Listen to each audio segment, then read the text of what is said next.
We're gonna help when we go down to Argentina. What's up, guys? Welcome back to TFD. So right now, the rivalry everybody's really locked in on is Caitlin Clark and Paige Bueckers. That's the conversation. At this stage, nobody's even talking about Caitlin Clark versus Angel Reese anymore. And let's be honest, that's because they don't even play the same position. Now, don't get me wrong, Angel Reese is a very solid basketball player. She's proven she belongs. But when we're talking about pure guard play, scoring gravity, and long-term potential, there are levels to this. And right now, Caitlin and Paige are operating on a different tier. You could even argue Angel has looked better early in the WNBA than Paige so far, and that's fair. But when you zoom out and look at where things are heading, it's pretty clear. These two, Caitlin Clark and Paige Bueckers, are shaping up to be the best two guards in the entire league. Not someday, but soon. And 2 years from now, the chances of them being the top two guards in the WNBA are extremely high. Now, Paige was on Kylie Kelsey's podcast today, and of course, she got asked about Caitlin Clark. Let's be real. If you're Paige, if you're Angel, if you're anyone in women's basketball right now, you're getting asked about Caitlin Clark. There's no way around it. Every podcast host, every media outlet, every headline, it all circles back to Caitlin. Paige and Team USA, Paige reuniting with Caitlin, it writes itself. That's the title. That's the story. And that's where the league is headed. With Team USA, I think every basketball fan in the country is excited about the possibility of you teaming up with Caitlin Clark after competing against each other for so long. How cool has that been with Caitlin and the whole group?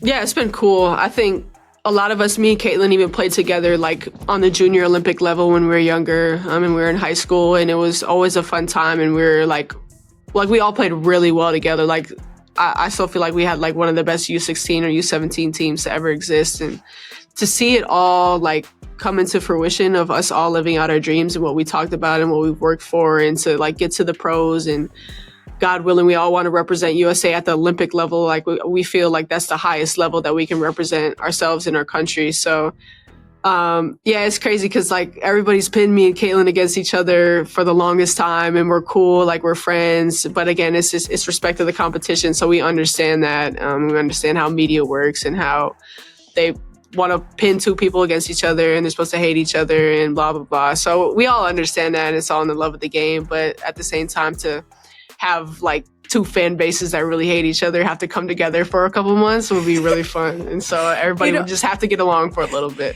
Well, I mean, we are going to be very proud as the USA to be able to be like, yeah, we do have the best of the best, right? Like all together. When you really look back at those USA youth teams, it's interesting because none of it was as dominant as people remember. Like, take the U16 team, for example. They barely won. The U17 team that didn't have Caitlin, they barely scraped by too. They struggled way more than people realize. And even the U19 team that did have Caitlin, they were this close to losing in the final. It really came down to the wire. Paige Bueckers might have been the MVP of the tournament overall, but in that championship game, that was Caitlin's moment. She stepped up and hit the biggest shots when it mattered most. You had Caitlin knocking down huge threes, Haley Van Lith hitting a massive shot, and then I remember Ryan Howard missing one that could have swung it, and Australia just collapsed. They choked. I think Jade Melbourne was on that team too, which makes it even crazier looking back. Now, the U19 squad wasn't as stacked overall, but that U16 team that played in the America's Cup, not even the World Cup, that team destroyed everybody. That group was loaded. Caitlin Clark, Cameron Brink, Aaliyah Boston, Paige Bueckers, Jordan Horston. That team was different. And what's funny is looking back and seeing some of the names that made those teams over others, like Celeste Taylor making a USA team over Caitlin Clark at that age. It just shows you, the best players at 15 or 16 aren't always the best players later on. Yeah, I really stand by this when it comes to Caitlin Clark and Paige Bueckers.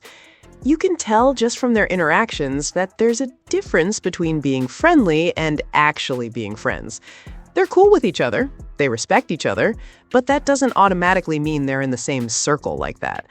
When they were younger, yeah, they were apparently pretty close, but as you get older, everybody ends up in different lanes, different teams, different cities, different lives. Even on Team USA, you can see it. Paige is basically inseparable from Angel Reese. That's her person. And I don't think there's ever going to be a world where Caitlin Clark and Angel Reese are actually friends unless they're literally on the same team. And even then, it's not about hate. I don't think there's any real off-court animosity between them. But after everything that happened, especially after April, when both of their lives just got infinitely harder overnight, I don't see them suddenly becoming besties either. That kind of pressure changes people. It changes how you move. Now, with Paige and Caitlin, it's a little different. They're friendly. They're respectful. There's no personal hatred there. But there is a rivalry. And I actually think that makes it better. When they play together, I guarantee they'd be incredible teammates because their games complement each other perfectly. That's what people don't get. You don't have to hate someone as a person to want to destroy them on the court. That's how real competitors think. Look at some of the biggest rivalries. Caitlin Clark versus Sabrina Ionescu. That's a rivalry, and they don't hate each other. Caitlin Clark versus A'ja Wilson? That's a rivalry too. You could see it during All-Star Weekend. But there's no personal beef there. A'ja doesn't hate Caitlin. She hates the noise. She hates everything that surrounds Caitlin Clark. And honestly, that's understandable. What I don't understand is this expectation that players have to dislike each other personally. Basketball is competitive, not personal. The only player I could even imagine Caitlin genuinely disliking is J.C. Sheldon. And even that would be like a LeBron-Rondo situation. If they ever ended up on the same team, Caitlin would probably be her enforcer. But look, the World Cup is going to be interesting. Very interesting. Team USA is obviously elite, but when you take that team into Europe, with time zones, hostile crowds, and teams like France and Spain, they can really put pressure on them. They really can. So yeah, Team USA is great. When you've got Caitlin Clark and Paige Bueckers, you're going to win a lot of games. No doubt about that. But the gap isn't what it used to be. Caitlin Clark versus Paige Bueckers on opening night isn't random. Last season, the league opened with Caitlin Clark versus injuries, a match built on contrast, tension, and cultural debate, and it drove massive attention. This year, the WNBA is telling a different story. Clark and Bueckers barely put each other last season because of Clark's injuries. That meant the league barely got to showcase the pairing built on shared history, stylish symmetry, and on-court excellence. When a match like that is available, you don't want to waste the window. This isn't about replacing Clark versus Reese.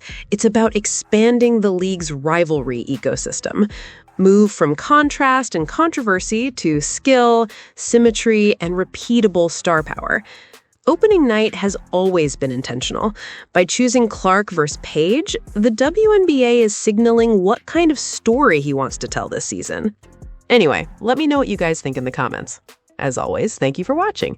Please like, comment, and subscribe.